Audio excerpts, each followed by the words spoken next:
So today I'm gonna do a little something new. Watch.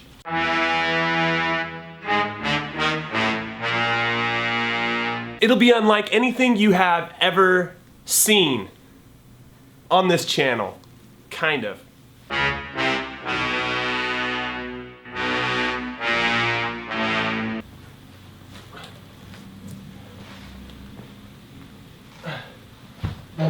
Ow! Oh, my toe! Son of a... God damn it.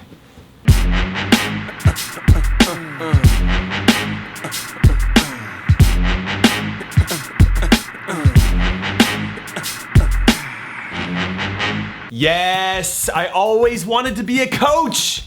And now I can! Let's do this! I am trying out for a fullback / outside back for my school JV team. I've never played organized soccer before and need tips for positioning and defending.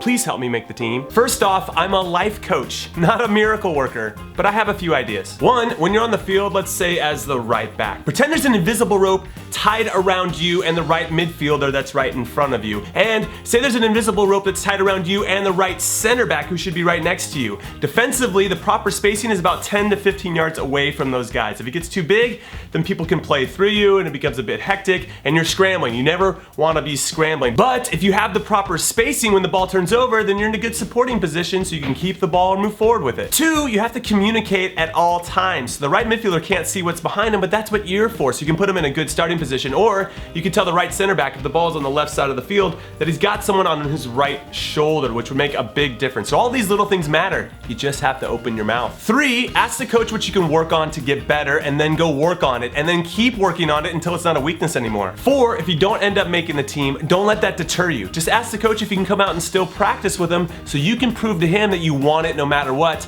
and I guarantee you'll make the team next year. Five, I pray to the soccer gods that you have a decent first touch. If you don't, you have to go out and train with the ball right now. Do not, just don't even watch the rest of the video. Just go out and train with both feet for at least an hour every day. Six, good luck. Well, it's my senior year and I play left back. My coach has always had his favorites, but he does recognize hard work and rewards it.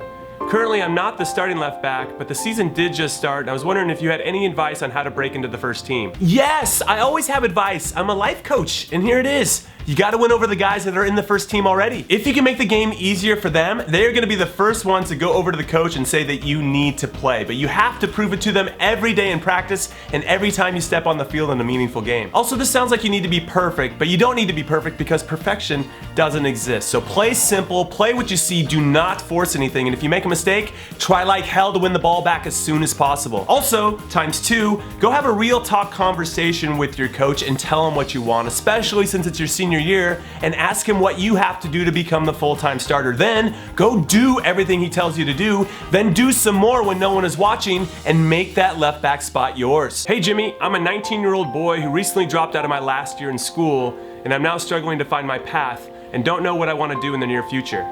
Do I bite the sour apple and go to private school to retake the subjects I f***ed up when I dropped out? Or do I find a job in, for example, a clothing shop I like and see where life takes me? If it helps you at all, when I was 19, I had no idea what I wanted to do. I was a junior in college, MLS had just started, and even though becoming a professional athlete sounded pretty cool, I knew that some of my teammates were a lot more talented than I was, so I didn't feel like it was a viable option. Then one day, I just decided, I'm gonna go for it, because why not? I am going to figure out how to become a professional athlete, and I wasn't gonna let anything or anyone stop me, and even though I made plenty of mistakes along the way, I figured it out. The catch is, or was, or is that it didn't have anything to do with what I ended up doing and everything to do with what I did to get there. I mean, I was so driven to succeed, I knew that if I dedicated myself to anything else, being a doctor, a lawyer, a teacher, a coach, a media personality, I would have gotten there too. So find something you love and give it everything that you have, because as the great Nelson Mandela once said, he either wins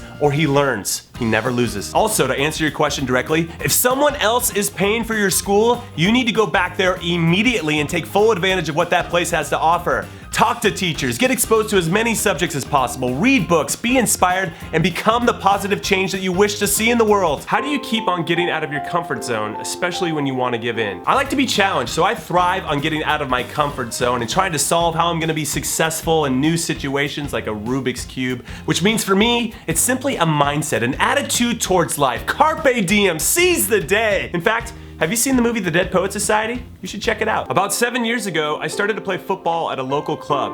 Our team was so good that we played in a tournament against Barcelona, Inter Milan, and Anderlecht. At that game, I injured myself and never played again. My parents were so scared they never let me play at a club again.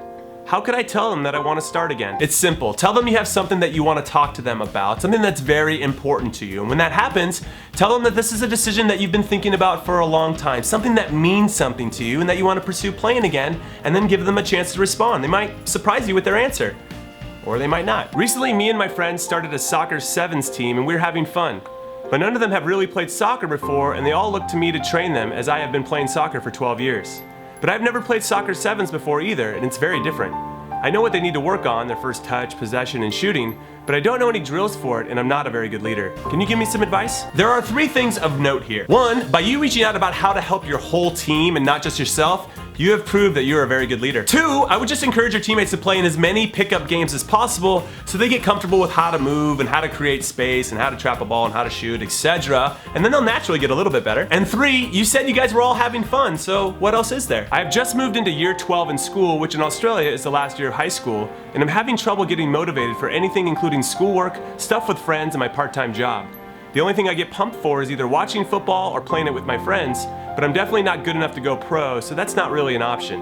Any help on how I can get some drive back and push through my final year of school? My guess is that you're a little nervous about what's coming next because there's so much uncertainty after school ends. So like I said to someone earlier, go figure out what it is that you want to do, and then, as Hunter S. Thompson once famously wrote, buy the ticket, take the ride, because you have the metaphorical money in your hand. Just buy the tickets and go live life to the fullest. Go make a difference. This year my coach has asked me to play for the senior team, which is great, but in our practice match I found out they were a lot stronger and rougher, and I'm not used to that kind of play.